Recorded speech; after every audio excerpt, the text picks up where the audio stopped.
back, ready to roll. We're off to Green Bay today. D. Wood is fired up. Carlos Boozer is back with us. Marcus Morris is up early this morning talking basketball. The GM, Mike Tannenbaum's going to make a deal or two before we get to round one. Let's do this, people. It's going to be jam-packed today. It starts at the Garden. Game 2, Knicks and Pistons. Game 1 was a thriller. Jalen Brunson, Cade Cunningham, and company. Picked this up third quarter. Cunningham, what a good night he had all the way around, Carlos. Yeah, Pistons up 11 there, and then on the ensuing possession, the Knicks pass to no one in particular, and it's Cunningham going the other way.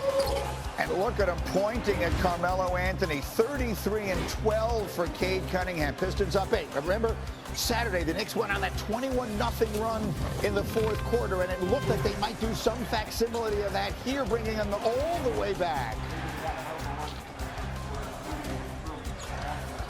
Jalen Brunson, mid-range, 37 for him. That got the Knicks to within 2. Next Pistons possession. It's Cunningham. Is he going to keep it? No, he's going to loft it for Jalen Duren.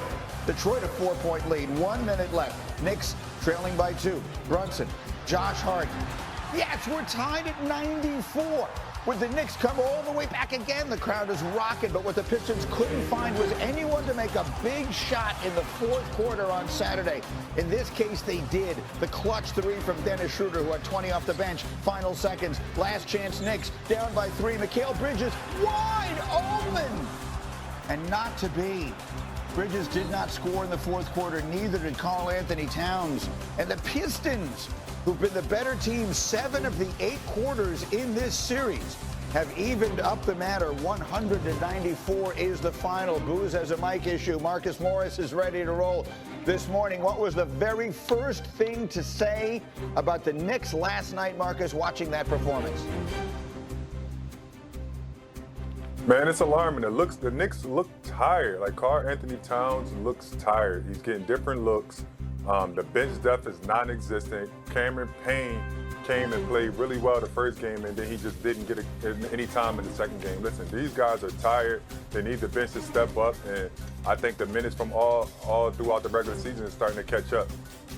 Well, listen, I mean, the reality is the reality. The Knicks got 8 points off their bench last night. The Pistons got 35 off the bench. Booze, can you explain the difference that makes in a game that's tight down to the fourth quarter like it was Saturday and again last night? It's huge because you need the other guys to step up. Obviously, Cade Cunningham is playing outstanding. Brunson's also playing outstanding for his team. But the others on Detroit are balling. I thought Tobias Harris was outstanding playing against Cat. He's outplayed Cat in the series to me.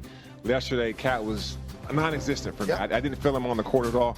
Cat, for me, has not taken a free throw. This is the first game. Shout out to Himbo. First game in his playoff career, he didn't even shoot a free throw. Mm-hmm. That's how unassertive he is on the court. And Tobias Harris is balling, rebounding, scoring, shooting threes, being a veteran presence for that team. Karl Anthony Towns took 3 shots in the second half, 0 in the fourth quarter. Mikal Bridges, again, 0 points in the fourth quarter. These were the big acquisitions, Marcus, right, that this team went out and made during the offseason. These were the guys who were supposed to put them over the top. How about them last night? I mean, Cat just looked tired. They're sending doubles at him. They're playing one-on-one. He's looked like he's trying to force the ball up. They're pulling out on the three-point line. He doesn't have really any driving lanes. And these guys are tired. They need someone to come in and get a couple minutes, effective minutes, to take off of them so they can at least analyze the game, right? As a player, when I played, obviously I'm not, as hard as Karl Anthony Towns. I needed a rhythm, right? I needed to sit down, let me see the game, let me analyze the game, but they don't get any rest. It goes out for maybe 2 minutes and he's right back in the game.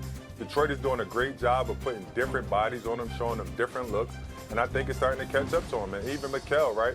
A lot of his shots in the fourth quarter are short. These are 40-minute games of hard playing basketball when everybody's playing up to a different level. These guys need more bench production. They need more bench consistency. And quite frank, Tibbs just need to be more consistent with the other players. The reality of it is that one of the storylines coming out of this game on social media, and it was fueled by the coach of the Knicks, was the free throw disparity. The Pistons took 34 foul shots last night. The Knicks took 19. Here was Coach Tibbs after the game. I want to take a look at the, obviously, huge discrepancy in free throws. Huge. So I got to take a look at that, right? So, You know, I don't understand, you know, how on one side that, you know, you talk about direct line drives, the guy's getting fouled and it's not being called, right? So, and look, I really don't give a crap how they call the game as long as it's consistent on both sides. So if Cunningham's driving and there's marginal contact and he's getting to the line, then Jalen deserves to be getting to the line. It's really that simple. But I love you, Coach Tibbs. Here's the reality of the situation last night.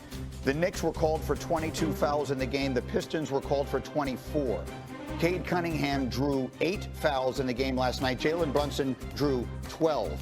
The difference, yes, there was a disparity in the free throws, and maybe that was some factor in the game, but it's not what decided the game. What decided the game is that the stars of the Pistons, namely Cunningham, played big when it mattered, and Jalen Brunson is getting no help. This was supposed to be the year in which they went out and they got Towns, they went out and they got Bridges. They gave up everything in the world to get Mikal Bridges, and if he was involved in the game in the fourth quarter last night, I must have missed it.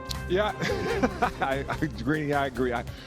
Watching the game, I didn't think the free throws disparity was a big thing. Obviously, you see the statistics this morning, you see the statistics last night, but the flow of the game was good. Detroit was more aggressive. I felt like they were attacking the basket. They were more assertive, in my opinion. That's why they shot more free throws. However, you know, if you get the ball at the cat on the block, maybe get him assertive in the post. Whatever happened, Detroit Pistons are outplaying the New York Knicks. They've been the better team. They were in 8 quarters played in the series so far. If you just parachuted in from somewhere else and had never seen either team play, you would say the Pistons are the better team. They were better in 7 of the 8 quarters. The Knicks hit them with one unbelievable run in which I think Detroit contributed. They couldn't make a shot to save their lives. They made a lot of mistakes. Almost felt like maybe the moment got a little big for them on Saturday. Short of that, they've been the better team consistently throughout this series. Marcus, are the Knicks in trouble? Would you just go like, I'm surrounded. We are surrounded. We are sitting in Knicks territory here. Are the Knicks in trouble, Marcus Morris? As a Knicks guy, right, you know, I love New York, but they are in trouble.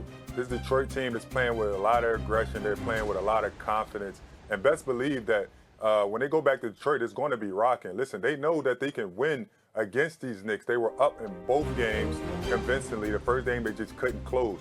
This is a closer series than what we all expected to be. And you better watch out for Detroit, man, because if they get 2 at home or 1 at home even, this is going to be a series that go to 7 games. Yep. Game 3 will be Thursday night at Detroit. We'll have much more basketball as we go this morning. It is a huge week. Hello, xin chào tất cả các bạn đã đến với kênh YouTube của mình. Mình xin tự giới thiệu, mình là người sáng tạo nội dung trên nền tảng YouTube. Mình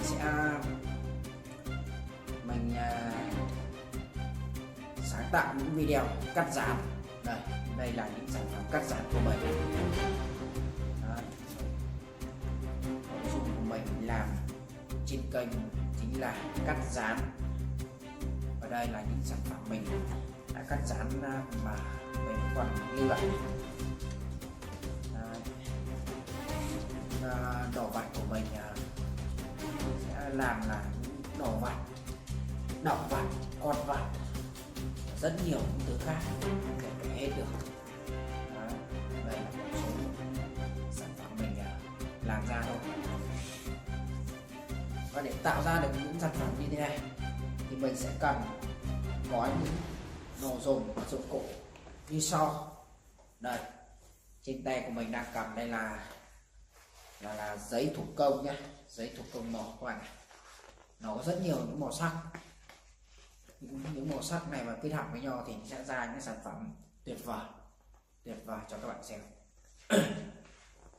Nó có những màu sắc như là xanh lá cây này, màu vàng này, màu đỏ này, cam này, màu xanh dương này, còn nhiều màu lắm nhưng mà mình không thể kể hết được.